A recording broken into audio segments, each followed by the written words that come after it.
As we have just seen, one of the most common problems faced by computer users is the handling of data. Proper handling of data requires proper arrangement of data or information. Improperly fed data reduces the efficiency of the computer, wastes a lot of time, and may not give the desired output. Hence, there is a dire necessity for data to be organized. The organization of data in any particular format characterized by the various operations that can be performed on that format is called data structures.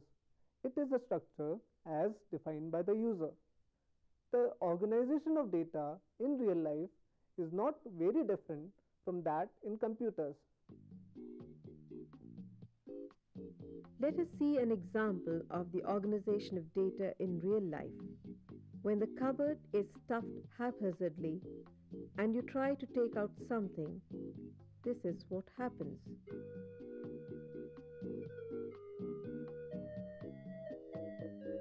In contrast, if the arrangement had been proper, it would have been much more easier for him to put, search, or take out anything that he wants. Hence, the need for the arrangement of data arises.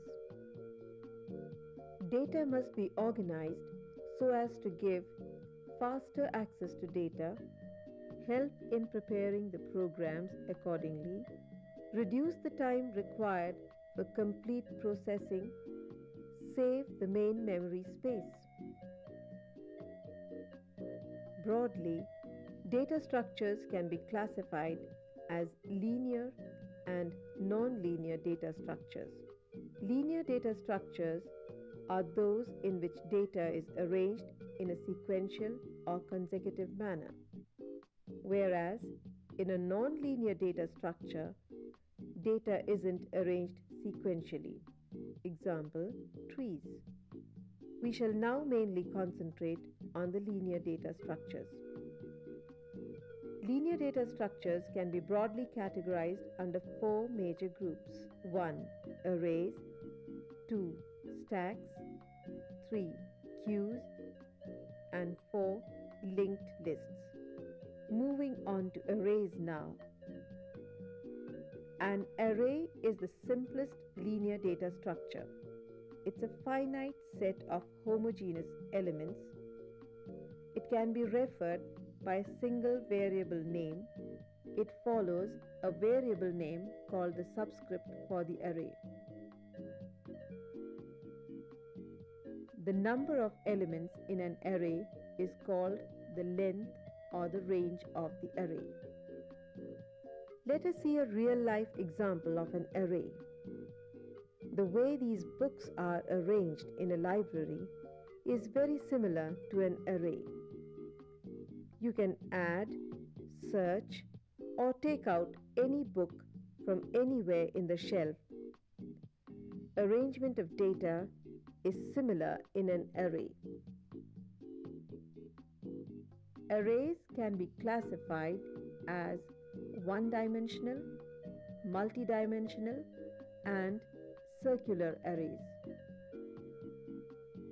One-dimensional arrays are those in which the elements are stored in successive memory cells in a single sequence. That is, the subscript takes the values 1, 2, 3, and so on. Multidimensional arrays include arrays with more than 2 dimensions. An example of a two-dimensional array is a matrix. A two-dimensional array is an array in which each element can be referred by 2 subscripts. It is built up of many rows and columns. If A represents the variable name of the matrix, then Aij denotes the element of the ith row and the jth column. A higher order of multidimensional arrays would include 3-dimensional arrays.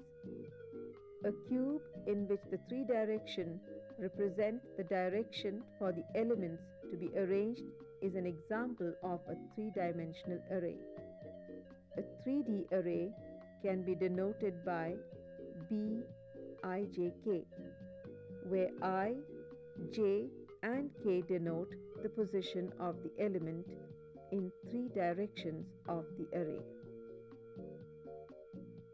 Circular arrays are those in which the last element precedes the first element. Now we shall know something about the representation of array in the memory of the computer. Let's suppose that the first element of an array is stored in cell 1111. Then the second element will be stored in cell 1112 or 1113, depending on whether the element occupies 1 byte or 2 bytes. Next, we shall study the operations performed on data structures including arrays. They are traversal, search, insertion, deletion. Visiting either accompanied or not accompanied by the processing of each element is known as traversing. Going through every element and keeping track of the elements processed helps complete this operation. Finding the location of an element with a specific value is called the search operation.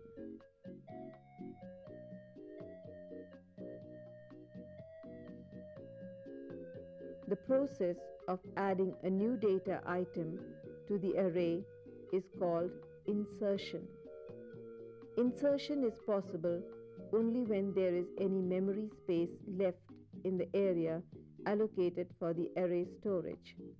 In the process of insertion, elements are moved rightwards.